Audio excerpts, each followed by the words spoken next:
أعوذ بالله من الشيطان الرجيم بسم الله الرحمن الرحيم رب اشرح لي صدري ويسر لي أمري واحلل عقدة من لساني يفقه قولي رب زدنا علما اللهم فقهنا في الدين اللهم إني أسألك الفهم النبيين وحفظ المرسلين والمقربين اللهم صل على محمد وعلى آل محمد۔ السلام علیکم ورحمۃ اللہ وبرکاتہ۔ آج ہم آیت نمبر 41 اور اس کے آگے پڑھیں گے انشاءاللہ۔ پچھلی آیتوں میں ہم نے پڑھا کہ زکریہ علیہ السلام نے اللہ سبحانہ تعالیٰ سے ایک نیک اولاد کی، پاکیزہ اولاد کی دعا کی۔ کہا کہ یا رب تو مجھے اپنے پاس سے، اپنے خزانوں میں سے ایک تحفے کی طرح ایک اولاد عطا کر جو کہ پاکیزہ ہو، ذریۃ طیبۃ، اور بے شک تو سننے والا ہے، خوب سننے والا ہے دعاؤں کا۔ تو اللہ سبحانہ تعالیٰ نے ان کی دعا سن لی اور ان کی طرف فرشتے بھیجے۔ فرشتوں نے آ کر یا جبرائیل علیہ السلام نے آ کر انہیں پکارا اور ان سے کہا کہ ان کے لیے ایک خوشخبری ہے یحییٰ علیہ السلام کی۔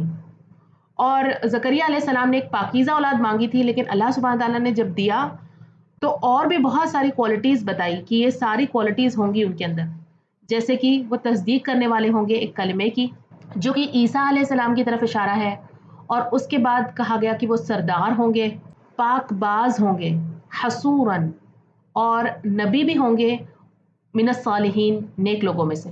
تو جب یہ خوشخبری زکریا علیہ السلام کو ملی تو زکریا علیہ السلام اس بات پر حیران تھے کہ میں بہت زیادہ بوڑھا ہو چکا ہوں، کیونکہ روایتوں میں بتایا جاتا ہے کہ ان کی عمر قریب 120 سال تھی اور ان کی بیوی کی عمر بتائی جاتی ہے 88 ایئرز، تو وہ بھی کافی بوڑھی تھی، اور بڑھاپے میں بھی بچہ ہونا مشکل ہوتا ہے، اور اس کے علاوہ انہوں نے کہا کہ میری بیوی بانجھ ہے، یعنی ہمیشہ سے بانجھ تھی، یعنی جوانی میں بھی وہ بچہ پیدا کرنے لائق نہیں تھی۔ زکریا علیہ السلام جو کہ ایک نبی تھے، انہیں اللہ کی قدرت پہ کوئی شک نہیں تھا، بس اس بات کی حیرانی تھی کہ اس بڑھاپے میں اور ایسی ناممکن حالات میں بچہ کس طرح سے ہو پائے گا۔ اس پر اللہ سبحانہ تعالیٰ نے فرمایا کہ اللہ جو چاہتا ہے وہ کرتا ہے۔ اب ہم آگے پڑھتے ہیں، آیت نمبر 41 میں کیا فرمایا۔ قال، زکریا علیہ السلام نے کہا، ربی، اے میرے رب، اجعل، بنا، لی، میرے لیے، آیتن، کوئی نشانی۔ اجعل کا روٹ ہے جیم عین لام، بنا دے۔ آیتن کا مطلب ہوتا ہے ایک سائن، ایک نشانی۔ تو آپ دیکھیں زکریا علیہ السلام کو یقین تھا کہ اللہ کی بات سچی ہے، پکی ہے۔ زکریا علیہ السلام نے اللہ سے ایک نشانی مانگی۔ اس کی ایک وجہ تو یہ بھی ہو سکتی ہے کہ آج کے زمانے میں جس طرح سے پریگننسی ٹیسٹ وغیرہ ہوتے ہیں، اس وقت تو نہیں تھے، اور ان کی بیوی بہت زیادہ بوڑھی تھی، تو کیسے پتہ چلے گا کہ وہ پریگننٹ ہیں؟ تو انہوں نے اللہ سے نشانی مانگی، اور اللہ سے کسی چیز کی نشانی مانگنا کوئی بری بات نہیں، اس میں کوئی غلط بات نہیں۔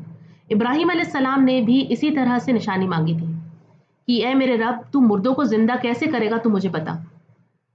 اور کیوں مانگی تھی؟ کیا انہیں کوئی شک تھا؟ نہیں، وہ کہتے ہیں کہ مجھے یقین ہے کہ تو ایسا کر سکتا ہے، لیکن میں دیکھنا چاہتا ہوں تاکہ میرا دل مطمئن ہو جائے۔ تو کیونکہ ہم انسان ہیں، ہمارے ساتھ کئی بار ایسے واقعات ہوتے ہیں، ایسی مشکلیں آتی ہیں جس میں اللہ سے رو رو کر دعائیں کرتے ہیں، اور پھر ہمیں وہ بے چینی تب بھی رہتی ہے دل میں، اور پھر ایسا لگتا ہے کہ اللہ کوئی نشانی بتا دے جس سے کہ میرے دل کو اطمینان ہو جائے، تاکہ مجھے یقین آ جائے کہ میری دعا قبول ہو گئی ہے اور میرا مسئلہ جلد حل ہو جائے گا۔ اور جب انسان سچے دل سے اللہ سے نشانی مانگتا ہے تو اللہ اس سے نشانی دکھاتا بھی ہے۔ کبھی حالات اس طرح سے ہونے لگتے ہیں، کبھی ہمیں کوئی سچائی سامنے دکھ جاتی ہے، کبھی ہمارے دل کی کوئی بات سامنے آ جاتی ہے اور ہمیں پتہ چلتا ہے کہ اچھا یہ اللہ کی نشانی ہے۔ اب یہاں پر ایک اور بات پر غور کرنے کی ضرورت ہے کہ فرشتے ان کے پاس آئے تھے انہیں خوشخبری دینے، لیکن انہوں نے فرشتوں سے بات نہیں کی، یہ نہیں کہا کہ مجھے بیٹا کیسے ملے گا، مجھے کوئی نشانی دے دو، بلکہ سیدھا اللہ سے بات کرتے ہیں، کہتے یا اللہ، اے میرے رب، میرے لیے کوئی نشانی مقرر کر دے۔ گویا کہ وہ یہ کہہ رہے ہوں کہ تم آئے ہو میرے پاس اللہ کا پیغام مجھ تک پہنچانے کے لیے، لیکن میرا رب میری بات سیدھا سنتا ہے۔ آیت نمبر 38 میں ہم نے کیا پڑھا تھا؟ انک سمیع الدعاء، بے شک تو سننے والا ہے دعاؤں کا، مجھے تجھ سے بات کرنے کے لیے کسی وسیلے کی ضرورت نہیں ہے۔ قال، کہا، آیتک کا نشانی تیری، اللہ یہ ہے کہ نہیں تو کلام کرے گا الناس لوگوں سے، ثلاثۃ 3 ایام دن،